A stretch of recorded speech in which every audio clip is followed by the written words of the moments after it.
శుభమస్తు. శివానుగ్రహ. కొంతమంది భక్తులు కొన్ని విషయాల గురించి చెప్పమని చెప్పారు.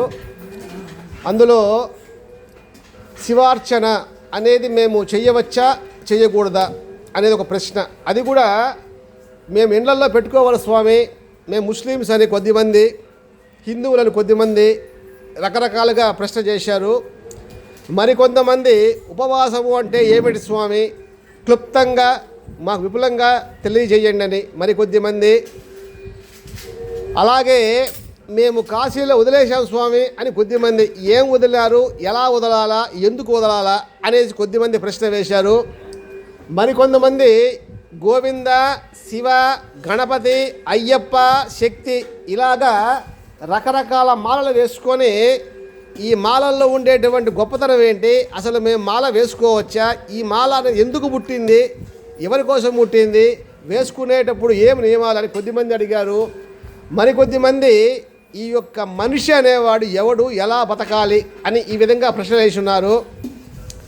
అన్నీ చెప్పాలంటే 2 రోజులు పడుతుంది నాకు. కాబట్టి ఒక్కొక్క దానికి సమాధానం చెప్దామనేసి శివ సంకల్పంతో నేను తెలియజేస్తున్నా. మొదటి ప్రశ్న ఏంటంటే శివార్చన ఎలా చెయ్యవాలా అనేసి ఒక ప్రశ్న.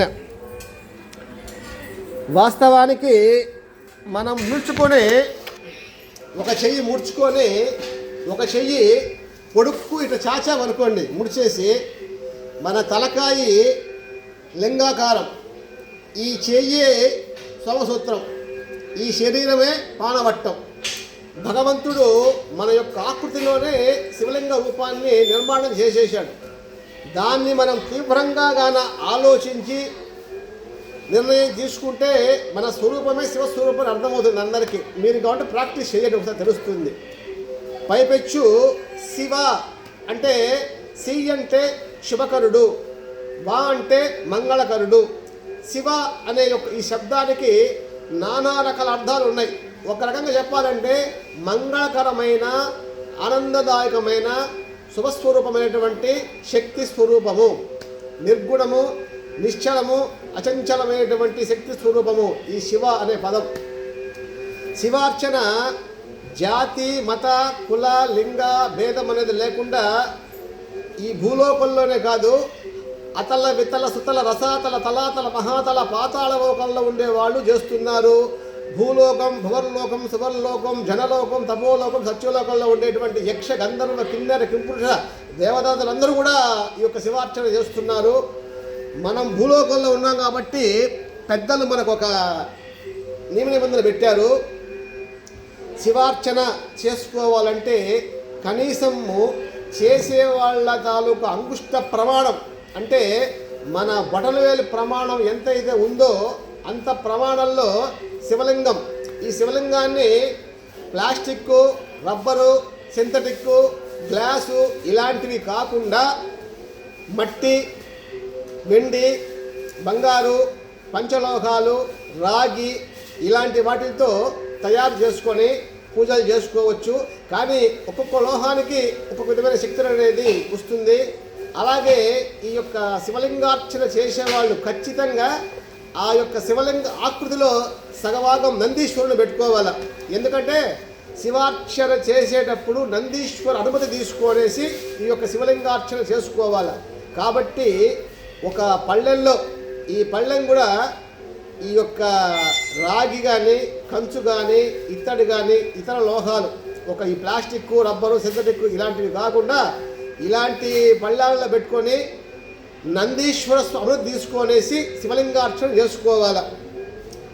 ఈ యొక్క అభిషేక ప్రియ శివ అలంకార విష్ణువు అని పెద్దవాళ్ళు చెప్పారు. కాబట్టి ఈశ్వరుడికి నానా రకాల ద్రవ్యాలతో, అంటే జలాలతో కానీ ఇతర రకాలటువంటి అనేక రకాల 108 రకాలుగా చెప్పున్నారు శాస్త్ర ప్రమాణంగా.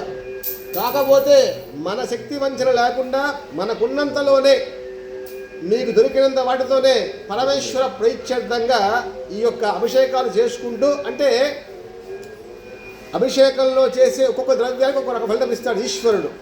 కాబట్టి మన ఊరికిన మెహర్బానీలకు పోకుండా, దంబాలకు పోకుండా, హంగామాలు చేయకుండా మనకున్నంతలోనే మన దగ్గర ఉండేటువంటి ద్రవ్యంతోనే స్వామి అభిషేకం చేసుకునేసి స్వామికి కృపకు పాత్రలు అవ్వచ్చు. అంతేగాని పులిని చూసి నక్క వాదేసుకుంది అన్నట్టు వాళ్ళు అట్లా చేశారు స్వామి, నేను ఇట్లా చేస్తాను స్వామి, నాకు అంత కావాలి స్వామి, ఇంత కావాలి స్వామి, భగవంతుని అడగబల్లే. ఆయన దగ్గర ఎంతవరకు ఎప్పుడు ఏం తీసుకోవాలి అదే అడగాలి తప్ప లేని లిస్టులు అంతా ఆయన దగ్గర అడగకూడదు అనమాట. మనము చేసుకున్న కర్మఫలం రీత్యా మనకు ఎప్పుడు ఎక్కడ ఎంత ఎవరితో ఏం రావాలో అదే లభిస్తుంది. ఉదాహరణకు ఒక బ్యాంకులో నాకు 10 లక్షలు రావాలి స్వామి అని అడిగితే మీరు డిపాజిట్ అక్కడ ఏం చేసి ఉండరు, మీకు 10 లక్షలు రావాలని డెట్ వస్తుంది.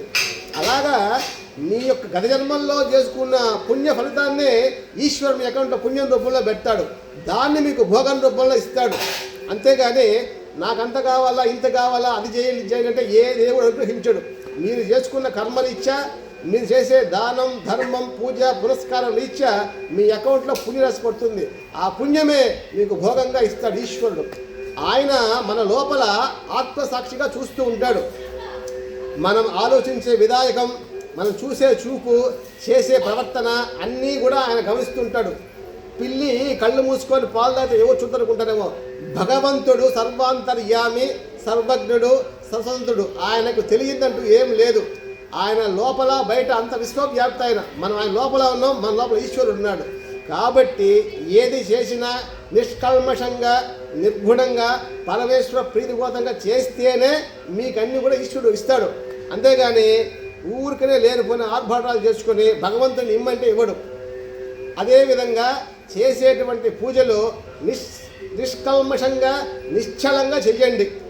మనిషికి చోట మనసుకు చోట అనే విధంగా పూజలు చేసుకుంటూ మధ్య మధ్యలో ఎవరితోనో మాట్లాడుతూ సెల్ ఫోన్లో మాట్లాడుతూ పిచ్చే పాటలు మాట్లాడుతూ అది చేసినా కూడా వ్యర్థమైన పూజ, వ్యర్థమైన అభిషేకాలు. మనసు అనేది భగవంతుడితో లైవ్ అయిపోవాలి. ఒక నీళ్ళల్లో మన ఉప్పుగడ్డ వేస్తే ఎలా కరిగిపోతుందో అలా మీ మనస్సు పరమేశ్వరుడు మమైపోవాలి, కరిగిపోవాలట. పూజ చేస్తే కళ్ళలో నీళ్లు రావాలా, భగవన్నామం వేస్తే కళ్ళలో నీళ్లు రావాలా. అలా వస్తే అదే నిజమైన పూజ. అలా చెయ్యాలంటే మీరు సాధన చెయ్యాల. సాధన చేస్తే సాధన సాధ్యతే సర్వణ ఈశ్వరుడు.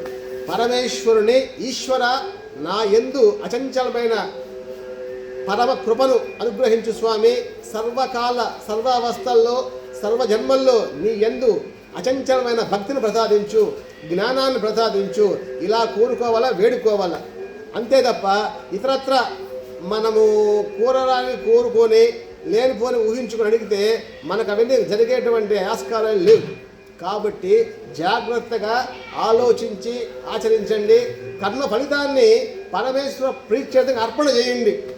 కర్మణ్యే వాదికారస్తే మా ఫలేషు కదాచన మా కర్మ ఫలహేతు మాతే శంకోత్వ కర్మణి అన్నాడు గీతాచార్యుడు. కర్మ చెయ్యండి. ఎవరి కోసం చేయాలా? భగవంతుడి కోసమే చెయ్యాలా. ఫలితం రాదుగా స్వామి ఎందుకు చెయ్యాలా అని అనకూడదు. అసలు ఫలితమే రానప్పుడు నేను ఎందుకు కర్మ చేయాలా అనుకోకూడదు.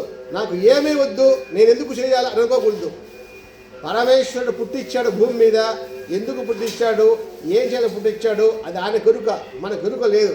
కాబట్టి నిష్కల్మషంగా పరమేశ్వర ప్రీతి కోసంగా సమస్త కర్మలు ఫలితాలు అర్పణ చేయండి. తత్ఫలితం మీకు ఆయన ఇస్తాడు, ఖచ్చితంగా ఇస్తాడు. ఏటువంటి మొహమాటం లే, ఏ దాపరికం లే. కాబట్టి ప్రతి ఒక్కరు కూడా శక్తి వంచన లేకుండా మీ ఇంట్లోనే శివలింగాన్ని ఈ యొక్క బటర్వేరు పరిమాణంలో పెట్టుకొని ఆ పరిమాణంలో సగభాగం నందిని పెట్టుకొని నిత్యార్చన చేయండి. కనీసం 1 స్పూను నీళ్లు శివాయ గురవే నమః నమశివాయ ఓం నమశివాయ మీకు వచ్చేటువంటి శివనామాలతో కూడా ఈ యొక్క అర్చనాదులు అభిషేకాదులు చేసుకొని శివానుగ్రహానికి పాత్రలు అవుతారని కోరుతున్నాను. శుభమస్తు. సర్వే జన సుఖినో భవంతు. లోకా సమస్తా సుఖినో భవంతు. శుభమస్తు.